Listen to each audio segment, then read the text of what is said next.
Good morning, good evening, good afternoon, wherever you are, and welcome to Dreamy Dreamland. And it's a sunny, sunny day here in the studio, the auto studio. And there we are, 11 seconds, and nobody's here yet. This is just off the top of my head. This is a test. We are right where we were at the end of the Crimean War, I don't know, years ago. And back then, um, we didn't have nuclear weapons, but now we do. So, oops. So what I see is finally, because coming to America was part of the Crimean War, conquering all the indigenous people of North and the North Hemisphere and the Southern Hemisphere, part of the Crimean War. It was the indulgence of the Pope to make all those like popal dictum saying that if you're white and Christian, you can take anybody's stuff and kill everyone, and they're just heathens. And Chris Columbus did that. His whole family did that pretty amazingly. We think going into Ukraine and doing all that destruction in a couple of weeks. Well, he went into Hispaniola, which is Haiti and Santo Domingo, and there were 6 million indigenous people who had a very nice culture, very nice everything, written language, art, science, you name it, they had it. And nice balance, homeostasis with Mother Earth. And, um, what happened? Within 15 years, he killed them all. 6 million. That's pretty good. That's high tech. Biological warfare. And that he started because they had all these, like, cut down all the trees and turned everything into a swamp and grew all kinds of crops that shouldn't really be growing there, and did all kinds of things. The habitat to cause disease to really go wee. And so after killing 6 million indigenous folk, they went to Africa because that was the closest to get some slaves. And that's how we got slavery in America. Thanks, Chris. Thanks. Did a great job. It's more than that. 1492. Chrissy blows the Queen of or King of England and laps her lap up. And the interesting thing today, or the last week or two, watching the Supreme Court thingamajig, and I keep asking that lady, "What is a girl? Can you tell us what a girl is? Can you tell us what a girl is? Can you tell us what is a girl? What is a girl? What is a girl? What is a girl? What's your theory on it?" And she said, "Well, that's not, I'm not a biologist." Now, she took that page right out of Miss, what's her name? The last Barbie who got on the Supreme Court, the last one, whatever her name is. Coney, is she really, is she a girl? I think she's a boy. I think she's a boy. If she got, what she got berries and sticks under there? What does she got? Anyway, right off, this is all right off the top of my head. And, duck and cover, most of you aren't anywhere close to being in a place of ducking and covering. And you're the lucky ones. You will be turned into atomized dust. And we will have what the Georgia Stones have put out as a dictum. No more than 500 million slaves, and the other million or so are the middle managers, and a few thousand at the top. And uh-oh.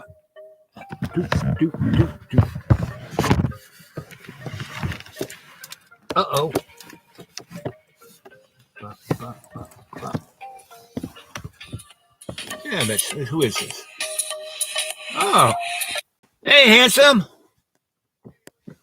Oh, I'm just sitting in the sun. What are you doing? Oh, fixing to start shooting my guns a little bit. Hey, you don't have to have any toothpicks, do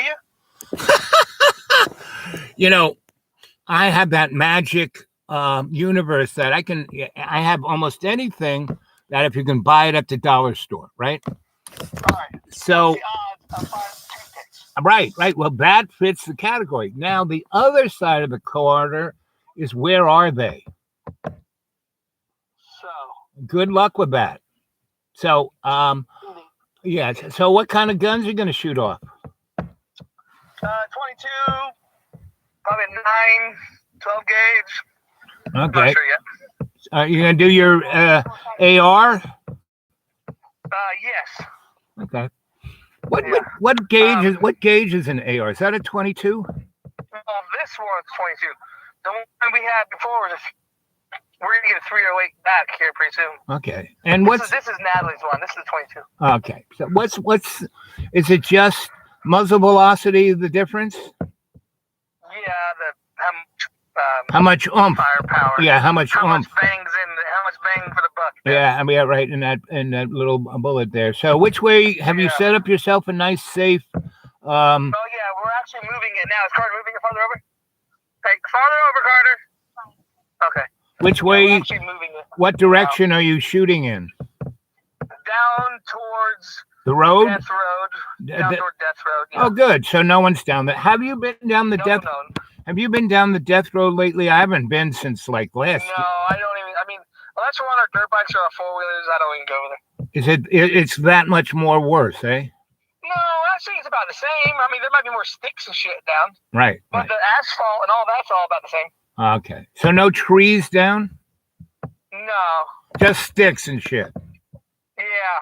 Because, my car, I can, go slow going down. Going up, I don't like to do, but going down, I can do. Yeah. So anyway, Yeah. Anyway, so no. If you find some toothpicks, let me know. Exactly. That was my next thing. I'm gonna go look, and you know what you need to do? Do you have any religious candles? No. Well, do you have any candles? Yes. Light one and say a prayer. Tony, come around. Something's lost, got to be found. Okay. And I'll say it too. And that's at least a 50-50 that I'll find it. I know. I think I got some. Like I said, I think I have everything the Dollar Tree has ever sold. At least one of. Okay. Because I don't have any other shit. Either it comes off the street, the thrift store, or the not the Dollar General, the Dollar Tree, where everything kind of is a dollar. Okay, buddy. Are you enjoying this beautiful day? Oh yeah. All right, y'all go to the left towards the Death Road. Oh yeah. Yeah. Keep the target away from my neighborhood.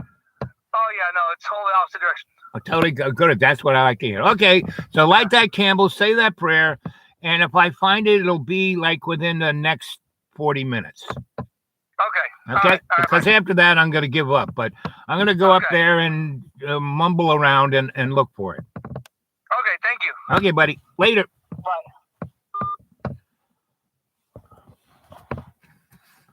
So that's my Floridian neighbor, and he's about to shoot off his. He's celebrating, War Day, right? So I'm going to go down the hill and look for toothpicks for the boy. And so, anyway, I want you guys to pray for peace. Our Father who art in heaven, hallowed be thy name. Thy kingdom come, thy will be done on earth as in heaven. Give us this day our daily bread. And forgive us our trespasses as we forgive those who trespass against us. And lead us not into temptation, but deliver us from evil. As was in the beginning, is now, ever shall be, world without end. Amen. I hope so. Okay. There you go. What else can I say? Tomorrow's Monday. I'm going to drive down to Boone, with 40 miles away. But this is my closer in the woods Wi-Fi. I kind of found Wi-Fi and found who had it, and they were generous enough to give me their password, so I don't have to drive 40 miles every day. But I do have to drive up a gigantic big hill, and then and it's it's sunny, right? But woke up this morning, it was 24 degrees, right? It's now 38 degrees, but in the sun in here, and I got all the windows open, and it is warmer than warm. Now, back in 1966, when I was 16, and I went to Cooper Union, right? Cooper Union is an amazing college that was started before the Civil War by this guy named Cooper, who invented a little gizmo for a steam engine, so modern railroads would be what they are today, or at least under steam, right? And his wife was Union, and she was a world famous English landscape painter. So they started school in New York, like in 17. No, I think it was maybe somewhere between the 1790s and the 1820s, somewhere in there. They started Cooper Union. I'm not quite sure, and it was so he was an engineer, she was an artist. So it was an engineer and artist school, and and New York City was, as it always has been, an amazing, diverse cultural hub, and that's what makes New York New York. It's like truly amazing, and that's why I don't think they'll ever nuke it, because that's kind of what it is. The Vatican owns, is the transactional center of the soul, which isn't your spirit, it's your soul. It's that little telephone up to your Akashic record, from your mud puppet to your Akashic record. That's your soul. Your spirit is in love's co-creation, right? In the work in progress. That is, God. There is no please. Gob is gob. God. What give to Caesar what is Caesar's. Give to Gob what is Gob, and they're both the same, right? It's like it's a pyramid scheme. That's why we had the pyramid on our dollar bill with the eye of horse there. It's Gob, right? And our little mud puppet here, this ain't who we is. We are some kind of genetic high school experiment of the Gobs, right? And the Gobs aren't even the makers. They aren't the elders. They are just these like little children, right? And there aren't any elders. There's no responsible adults around, right? Just the Gobs. And so and they've been fucking with us a million years, give or take, right? They cleaned the slate when they threw the asteroid at the, their first thing of intelligent life was the dinosaurs. They got rid of them, and they went from there. So, what can I say? All I can say is that you are your spirit, and if you're in your spirit, you're in love's co-creation, right? And the more of us who are in love's co-creation, the safer the world is. When we allow ourselves to be in our hormonal state, and so when they ask you, where's a girl, it's not whether you got twigs or avocado, it's basically what's in your heart. Right. And, the mud puppet is not, and like, cause you read, that book you think is so important, the Old Testament. And, in the beginning, all things were dark, dark matter. Right. Then Bengo light, he illuminated one to that, hit the match. He's playing with matches, Satan, Beelzebub. He's the guy who lit the match, he's the guy who, look at that tree over there. And first it was Adam. So what did that mean? There were no girls, right? So basically there was no girl, right? So the girl came from what's her name? What's her name? Judge Jackson, Michael Jackson's older sister, should have, or younger sister, what's a girl? Basically, she should have said, "Oh, a girl is a rib from the man's side." That's what she should have said. We're really nothing but a rib. We're like a barbecue. The girls, and you are the beginners of life. Guys are just expendable sperm. And it's pretty much, there are a phylum that species that reproduce without boys and girls, right? Boys can have babies, and girls can inseminate them, and vice versa. And so when she goes, "I'm not a biologist," that was pretty good. I mean, she did the Supreme Court two-step. She did that better than anybody else I've seen. Better than a drunk guy. I loved it when what's his name played him on Saturday Night Live, And so I have to say good morning, good evening, good afternoon, and welcome to Dreamy Dreamland with Sensei Al Bob. You know me, your sensei, your griot, telling you a story. And all I can say is it's up to you, right?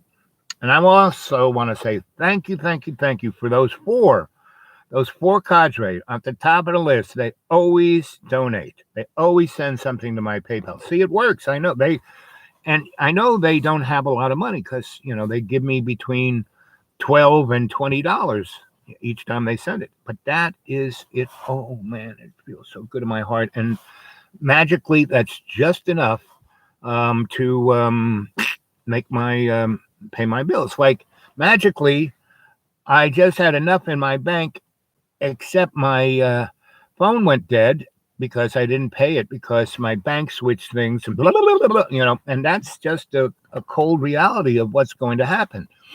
I would say in a week or so, Vlad is going to unplug Russia from the world. They're going to have their own little insulated bubble, and they won't get, and they only get one channel. It'll like go back to 1953, where they only have one channel with a guy in a gray suit, whose face is as gray as his suit, and they'll just say the same story. We're winning the war.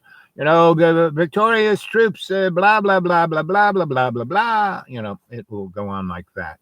And if that happens, that base that got whacked in Western Ukraine, that was like 12 miles to the border of Poland, was the major receiver. I mean, you can't imagine. There was a guy on the radio who was a reporter for a time, and he was Russian. He was born in Russia, came to American Canada when he was a boy, and kind of that, and studied journalism and worked for a time, and then went back to Russia because he spoke it fluently and had family there, and was their news guy for the eastern part of Europe and Russia. And he was there a good, 10, 15, 20 years. So he knows the beat, and he knows Ukraine well.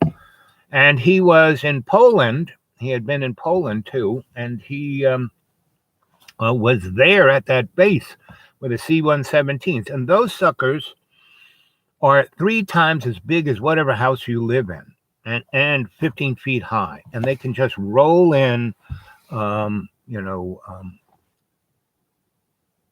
containers of stuff, and it can lift like 100 tons, fly at 13,000 miles, right? And so he was there, and you hear it like every minute a C-117 is landing, and they're designed where they just push, like they crap those containers out and leave them and then take off, so they can dump their whole freaking load like in 5 minutes. And I mean, they don't have to pick everything out, and then these gigantic forklifts pick up the containers and move them over to where people take stuff out. And those things have been packed in containers, so they roll out and put them on smaller forklifts, put them on trucks, and take them away. And so they can just be this non-ending supply chain. That's amazing. And they are delivering something in the order of 1,000 shoulder-fired weapons, stingers, javelins, and a whole host of others, and these new things that cost about $100 that are kamikazes, switchblades, and they have super duper. I mean, they're about the size of frisbee, and your forward observer has a device that has binoculars, and it sees what he wants to blow up. The binoculars reads the GPS of where that piece of artillery or tank or group of soldiers is.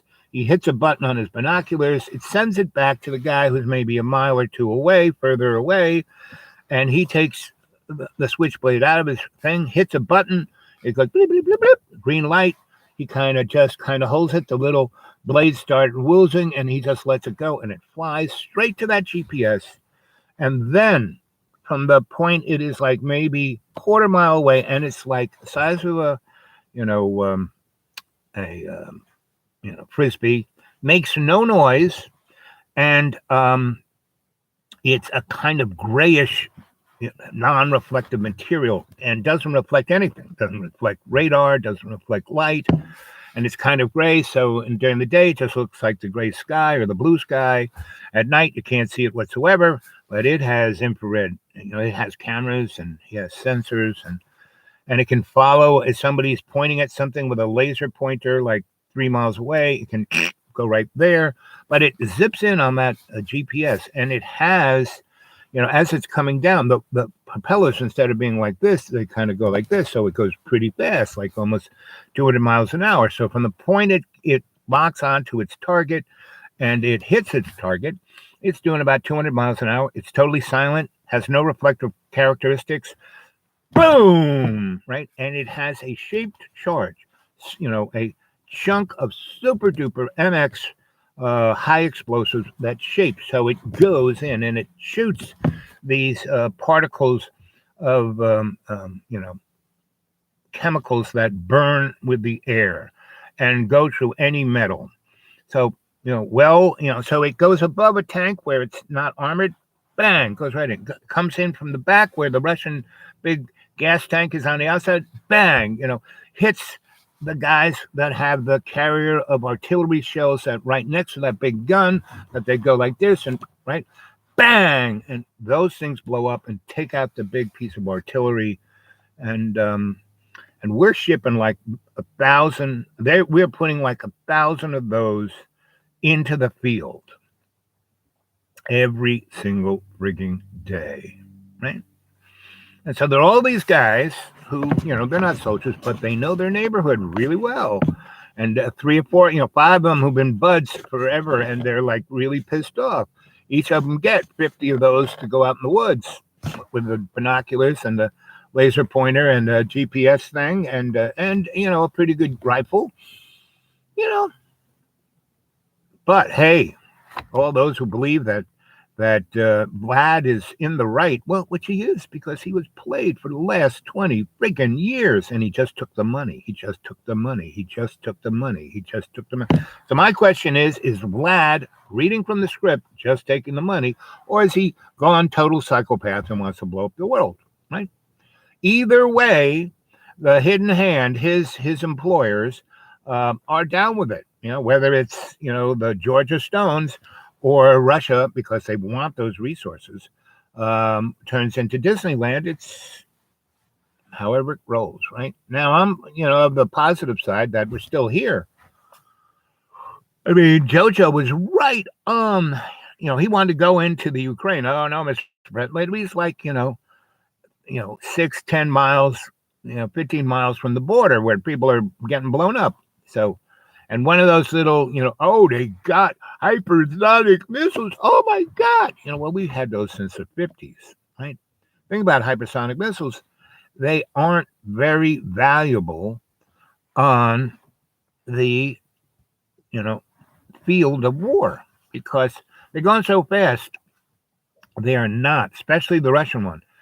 They're creep, meaning their error of what they hit is like miles, right? So that is why the Russian that they have fielded, their hypersonic missile has nuclear weapons on it, because with a nuclear weapon, if you're a quarter mile off and you detonate a small tactical nuclear weapon about 10 times bigger than Hiroshima, it doesn't really matter. Except once you start throwing those things around, then it does matter, right? So, we're still here, right? And so, and Vlad still has an exit. He can still get off the highway. He can pull his guys back and put them all in those little Dumbusks or whatever those little areas are running things. Okay, I won. See, I'm good. It was all good. And don't do that again. I don't think, if he does that, everything will just be as it is. Well, his people aren't going to be too happy being stuck. They're used to watching, Hulu and, Netflix and now that all they get is the gray guy, and they're not going to be happy. That they can't spend any money and there's nothing in the store. They're like back to Russia 1953. I don't think that, after 30 years of being able to buy whatever piece of crap they want, they gave up whatever freedom they thought they might have, or just, like what, kind of like us, we can go to the Dollar Tree. So anyway, love you. See you later. Again, thank you for all you do. And come on, want to get a hold of me? dudeawake42 at Gmail. And come on, put something in the PayPal. I could really use it. End of the month, beginning of the month is when I have, the week and a half before the end of the month and a week and a half after the beginning of the month. It's when I have zero money, right? After, beginning of the second week, my Social Security comes in, but it's only $400, gang. And if I have, any kind of little issue, like I have to go get my car fixed next week, God knows, hopefully that won't be that much, otherwise I'm going to have to start washing his floor.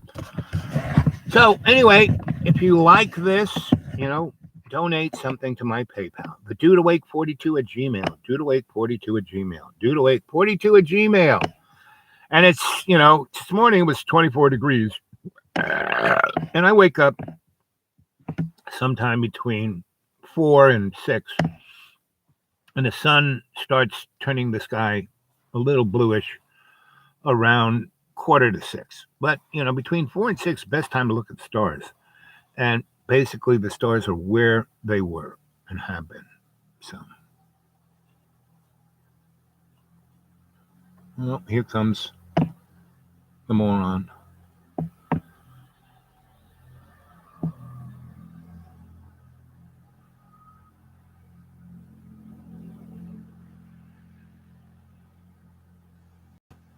Anyway, probably going to get too big. Anyway, so I'll talk to you later.